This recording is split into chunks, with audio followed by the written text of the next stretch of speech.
Hey, 6th grade, now it's time for us to move on to lesson 2.3. Make sure you click pause so you can double check to be sure you have all of your needed materials.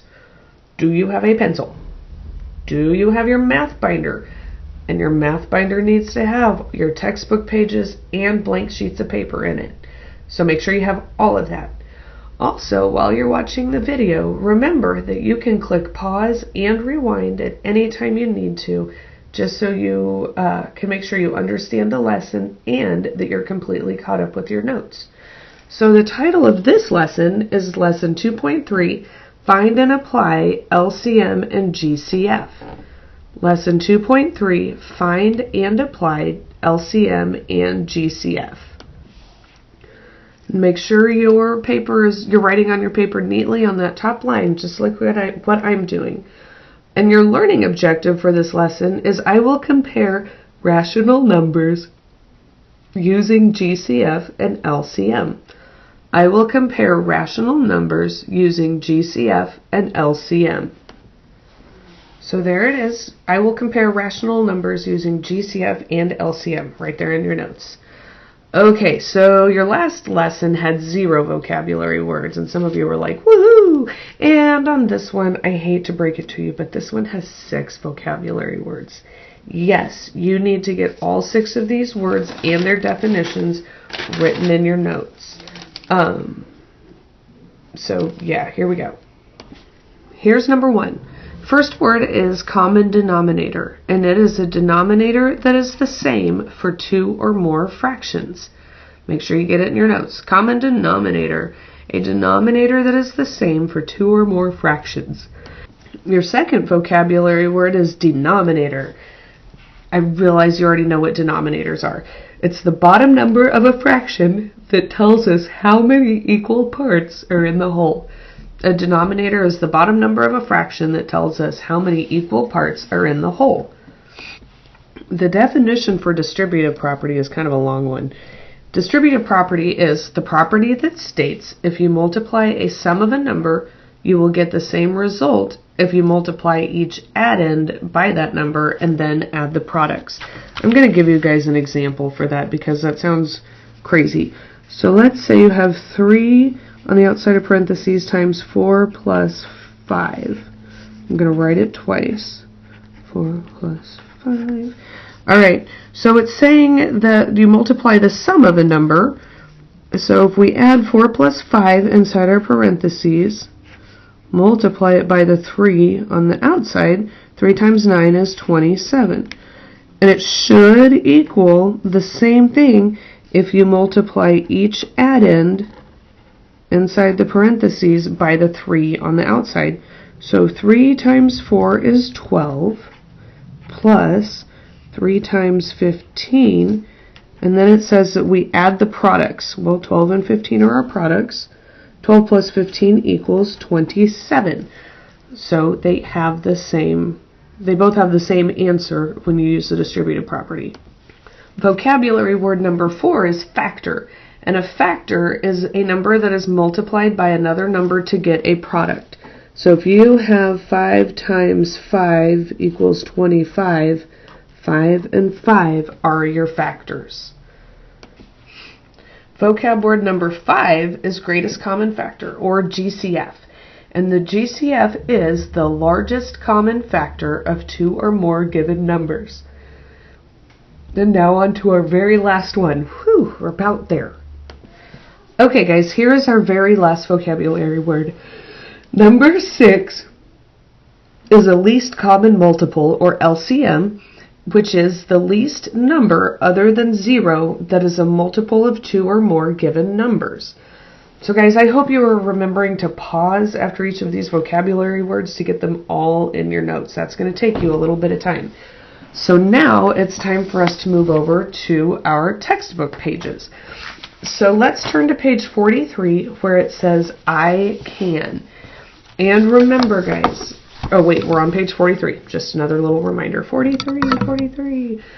And remember, when we are done working in the book, you need to go to the HMH Math website so you can complete and submit, check your understanding for find and apply LCM and GCF. So let's start here with I can, because this is our lesson goal for today. I can find and use the GCF or LCM to solve problems. And we're going to start here with step it out. 3 runners leave the starting line at the same time. Lena runs each lap in 3 minutes. Aria runs each lap in 5 minutes, and Tran runs each lap in 6 minutes. When is the first time in minutes that all 3 runners will cross the starting line together?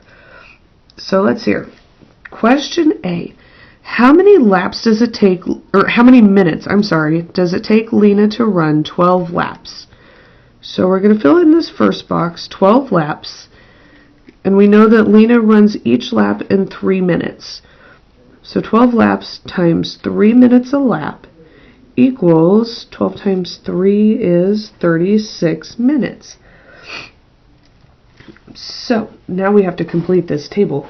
And kiddos, a lot of this is just going to be good old skip counting, because we know that Lena runs her laps in 3 minutes, Aria runs each lap in 5 minutes, and Tran runs each of his laps in 6 minutes. So to fill in this table, for Lena's times, we have 3, 6, 9, 12, 15, 18, 21, 24, 27, 30. For Aria's time, we have to count by 5, so 5, 10, 15, 20, 25, 30, 35, 40, 45, 50. And then for Tran's time, we have to skip count by 6s, or multiples of 6. So we have 6, 12, 18, 24, 30, 36, 42, 48, 54, and 60. So now we have to look at the results in each table. What do you notice about the times in each row? Click pause and write what you notice on your own when you look at the table. For my answer for question C, I went on ahead and wrote they are multiples of the times it takes to run a lap. Look at the 3 rows. Oh, I'm on to question D. Now we need to look at the 3 rows for the 3 runners. Do they have any time in common? So I want you to take a look. You're going to have to pause this. Take a look through the table. See what time they might have in common. And I'm going to say yes, they do have a time in common, because if I look through here, each row has 30 minutes as a common time. So 30 minutes. The first time in minutes that all 3 runners finish a lap at the same time is the least common multiple of their times. So 30 is the least common multiple of 3, 5, and 6. I know this is a little complicated, you guys, but we'll keep working on it and we'll get the hang of it. Let's turn over to page 44. Taylor and Jake are in charge of bringing snacks for their chess club. They have 24 granola bars and 16 water bottles. They want to set out the snacks so that the snacks are distributed evenly in snack packs with no granola bars or water bottles left over. What is the greatest number of snack packs that Taylor and Jake can make? So let's start with A. Complete the tables to find the possible numbers of snack packs and numbers of granola bars and water bottles for each snack pack. And they made this tricky, you guys. So, if we make one snack pack only, that one snack pack would have 24 granola bars. If we made 2 snack packs, there'd be 12 granola bars in each one. If we made 3 snack packs, there would be 8 granola bars in each one. But then they get us by just putting the number of granola bars per pack. So 6 times what equals 24? And I know that 6 times 4 equals 24. We have the same problem here too. They give us 4 granola bars per pack. And I know that 4 times 6 will give me the number of granola bar, or the number of snack packs I need. If we have 8 snack packs, that means there's only 3 granola bars in each one. And if there's 12 snack packs, 24 divided by 12 equals 2. So we know that each snack pack would get 2 granola bars. And if we have 24 snack packs, there'd be 1 granola bar in each one. Go on ahead and finish the snack packs and water bottles per pack table on your own. Pause the video so you can do that. Alright, I completed my table. If there's only 1 snack pack, I'm going to have 16 bottles of water in there. If there's 2 snack packs, I need to divide 16 by 2, which gives me 8. If there's 4 snack packs, I need to divide 16 by 4, which equals 4.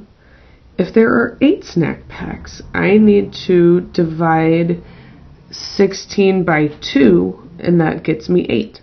And then if there are 16 snack packs, everybody gets 1 bottle of water. So question B says, in the first table, the number of snack packs and the numbers of granola bars per pack are factors of what numbers? Just in the first table. And these are factors of 24. And in the second table, the number of snack packs and the number of water bottles packed per pack are factors of 16. Using the tables, list all the possible numbers of snack packs for each item. Alright, for granola bars, I listed all of the numbers in the left column. 1, 2, 3, 4, 6, 8, 12, and 24. And for water bottles, I made a list of all the numbers in the snack packs column on the left. So 1, 2, 4, 8, and 16. Now we're being asked what numbers occur in both lists. And I see 2, I see 4, and I see 8. So I'm going to circle those pairs of numbers. So to write that in the blank, we have 2, 4, and 8. And then question D, what is the greatest number of snack packs a volunteer could make? Well, 2, 4, and 8 are the only numbers we get to choose from, and 8 has the greatest value. So we're going to say 8 snack packs.